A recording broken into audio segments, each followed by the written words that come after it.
Ever since I stopped doing SATS the way everyone teaches it, I've been getting crazy results in 7 days or less. The technique works, but there's one part everyone's missing.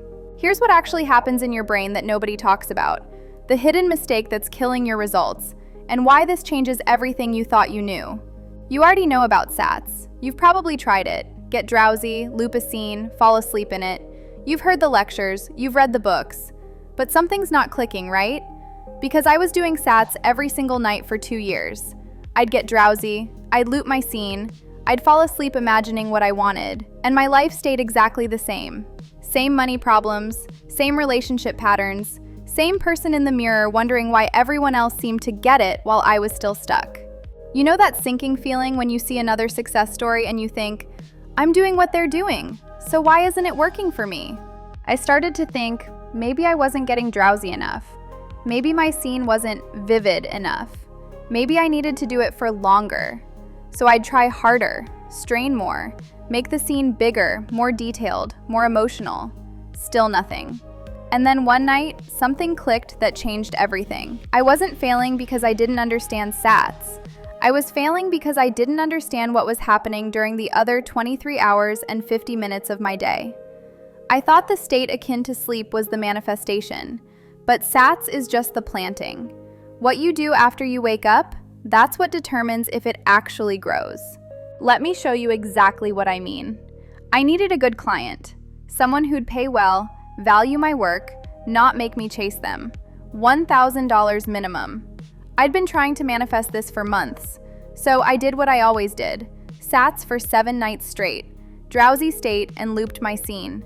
I imagined a phone in my hand, payment notification, $1,000. But this time, I changed one thing. I started watching what I was imagining during the day, and what I found horrified me. I'd wake up from a perfect SAT session feeling good, and then within an hour, I'd be imagining worst-case scenarios, replaying past rejections, having mental conversations where clients said no, scrolling Instagram, seeing other people's success, and imagining myself falling further behind. I was planting abundance at night and watering scarcity all day long, so I made a decision. For 7 days, I wasn't just going to do SATS at night. I was going to catch every single time I imagined something I didn't want during the day. And I was going to stop, not fight it, not force positive thoughts, just stop watering it. Here's what happened. Day 2, I got a message from someone asking about my work. And normally, my mind would immediately go to, they're probably just looking. They won't actually book. I should lower my price to make it easier for them. I caught myself. That's imagination. That's me creating the reality where they don't book. So I just didn't imagine that. I responded calmly, kept my prices where they were, and moved on. They didn't book immediately. Old me would have spiraled into, see, I knew it. It's not working. SATS doesn't work for me. But that's imagination too, so I didn't water that story. Day 4. Someone I'd worked with a year ago reached out with a referral. I know someone who needs exactly what you do. My first thought, they probably can't afford me. I caught it, stopped watering that.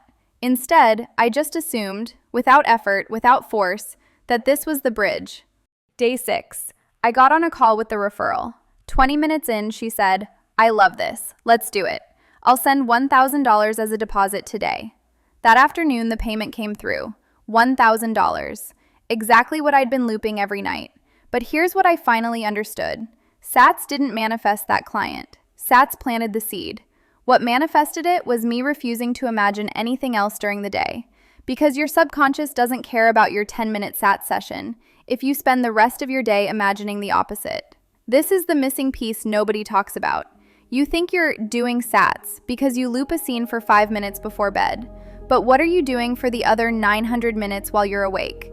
You're imagining. Every time you worry, that's imagination.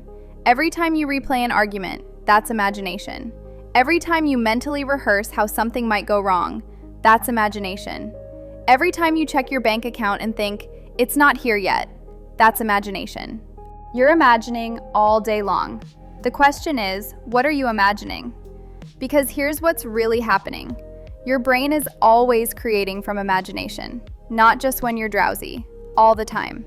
The reason SATS is powerful isn't because the drowsy state is the only time you can manifest. It's because it's the only time most people stop imagining what they don't want. But if you wake up and immediately start imagining lack, fear, rejection, failure, you're not manifesting what you looped in SATS. You're manifesting what you're imagining right now. Your brain doesn't distinguish between real imagination during SATS and just thinking during the day. It's all imagination. It's all creating. And whichever story you water more, that's what grows. Most people are planting seeds at night and drowning them in the morning. They do perfect SATS and then spend their entire day imagining, what if it doesn't work? What if I'm doing it wrong? Look, nothing's changed yet. Maybe I need to do it again tonight. And then they wonder why SATS isn't working.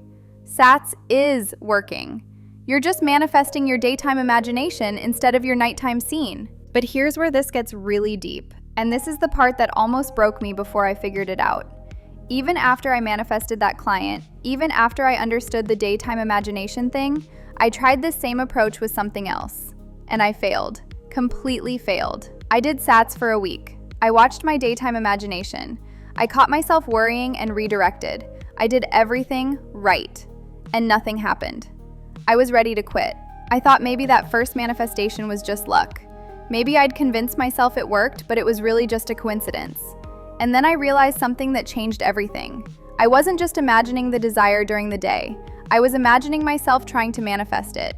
Let me say that again because this is critical. I was imagining myself as someone who was trying to get something, instead of someone who already had it. Every time I'd catch a worried thought and redirect to my scene, I was doing it from the energy of, okay, I need to fix this thought so my manifestation works. That's still imagining lack.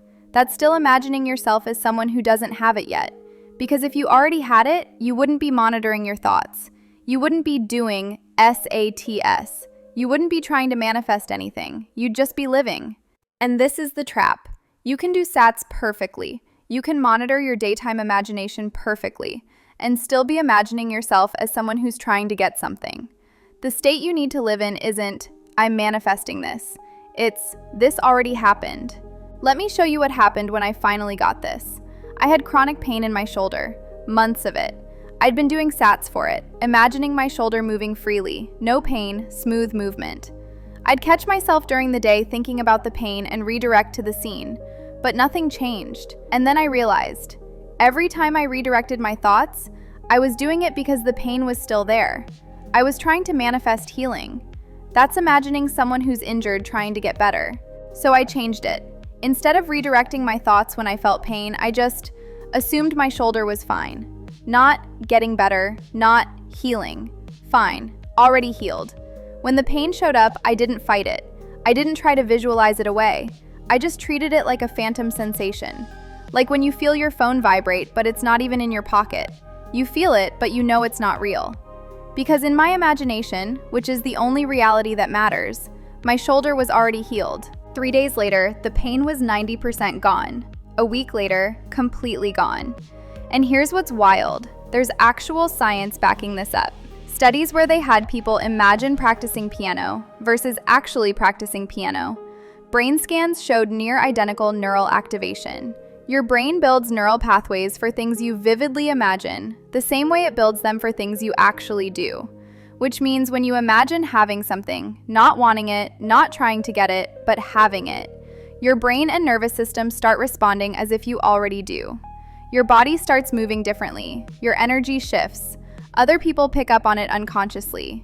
You become the person who has it, not in the future, right now. And when you're being that person, reality has to match it. Not because the universe is rewarding you, but because you've literally become someone different. Here's what I need you to understand. The drowsy state works exactly like Neville Goddard said it does. What you imagine during the day, that's what determines if it grows or dies. Everything I just talked about works like crazy, but only if you do your SATS the right way. In another video, I explained how I do it and why the normal SATS didn't work well for me. I call it the infinity method. Ever since I started using it instead of the normal SATS, my results have skyrocketed. Okay, watch the video and I'll see you there.